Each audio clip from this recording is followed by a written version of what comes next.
Hello guys! Hello Cancer! Welcome dito sa aking channel, Cancer.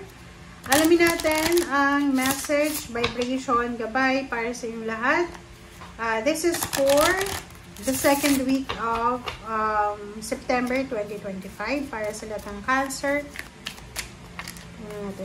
Sorry. Alright, Cancer.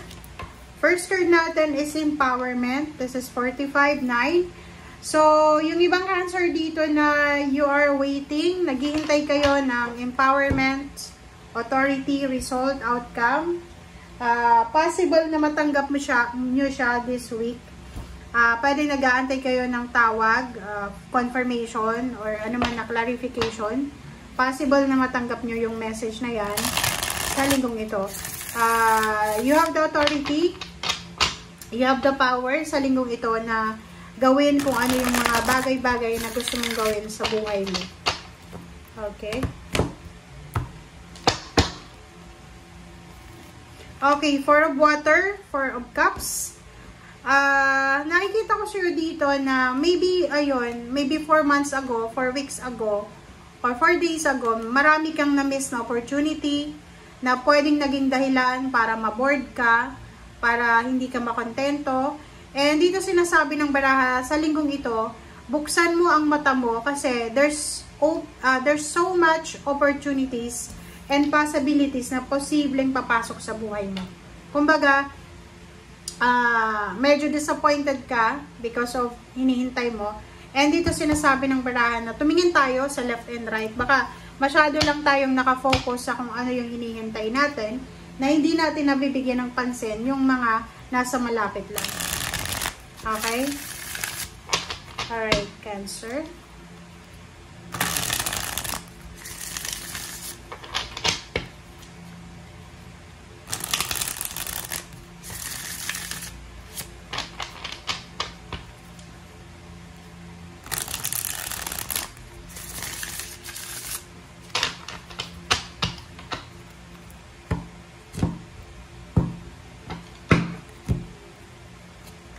Okay, the Chariot,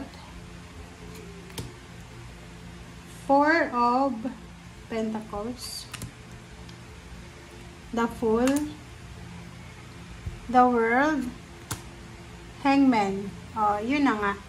And sa ilalim mo dito, oh, yun na nga. Diba? Cancer, tingnan mo siya. Ayop, nakikita nyo guys. Pasensya na kung hindi align yung barahan natin. Okay.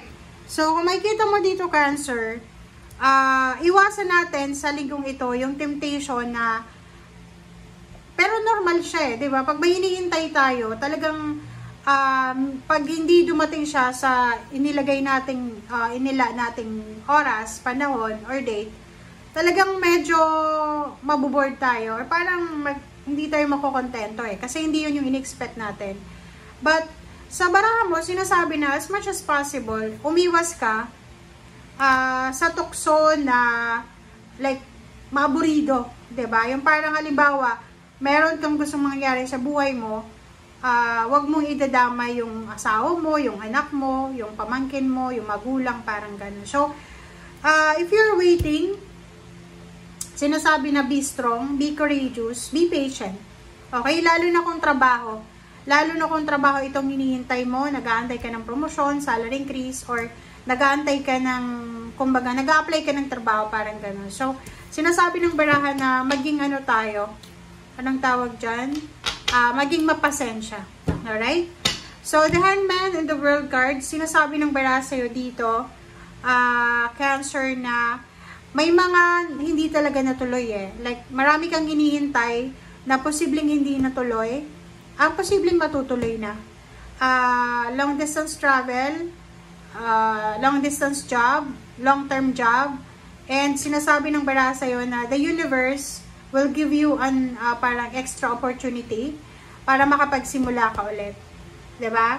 Halimbawa na kung ikaw ay Cancer, marami ka ng parang in-applyan na company para makapagtrabaho sa ibang bansa or sa Pilipinas, and parang yung iba natatanggap ka pero hindi mo gusto yung salary or hindi mo gusto mismo yung trabaho or yung company. So, this week, sinasabi ng para sa'yo na may oportunidad. Kaya nga, buksan mo ang iyong mata. Okay? Open your eyes sa mga opportunities. Okay? Open your eyes kasi there's an opportunity here na pwedeng makapagsimula ka, na pwedeng makatulong sa'yo para makapag-ipon ka ng pera, makapag-save ka ng pera, and then makuha mo yung kung ano man ang victory and success na gusto mo. Like for example, gusto mong magkaroon ng sasakyan, gusto mong lumipat ng bahay, gusto mong lumipat ng lugar, ng mas maganda. So, sinasabi ng para sa'yo, huwag kang masyadong disappoint kasi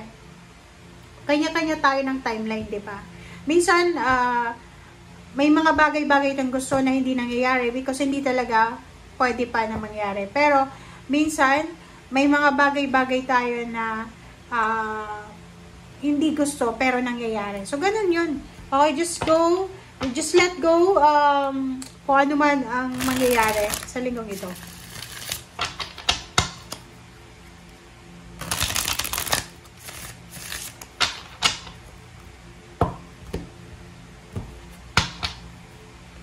Okay, wow. King of Pentacles. Okay, so nakikita ko, King and Queen of Pentacles. This is money. Lump sum of money. Huge amount. Oh. Diba? Oh, freedom. Wow. Cancer. Congratulations. Okay, advance congratulations sa inyo. Because, maybe na-scam ka ba? Pwedeng naloko ka or na-scam ka na malaking halagang pera. Pwedeng nakapasok ka sa isang pyramid scam. And, pwedeng may kaso ka na parang pinaprocess sa taong nanloko sa'yo. Kumbaga na-trader ka sa usaping pera. Yun. Nakikita ko, pwedeng naloko ka or pakiramdam mo, niloloko ka sa usaping pera. The Hermit is here and nakikita mo yung Ten of Pentacles and yung King and Queen of Pentacles. Sinasabi na, yung Hermit, nagsasabi na mahahanap mo yung liwanag, mahahanap mo yung hustisya. Okay? Ang hustisya ay papabor sa'yo, lalo na kung ikaw ay naloko. Kontrata man yan, pera, trabaho, negosyo, or kung ano man siya, na may involved na tangible, financial, or material things. So, yun, kailangan mo lang na parang makiramdam ka kasi this is blessing pwedeng may nanakaw sa'yo, ninakawan ka ba? Or parang yung pera mo ay kinuha ng ibang tao, yung position mo sa trabaho ay kinuha ng ibang tao, parang gano'n. Basta parang nadihado ka dito. So don't worry because the universe will give you the freedom, will give you the result, yung parang justice siya. So thank you for watching, guys. Bye!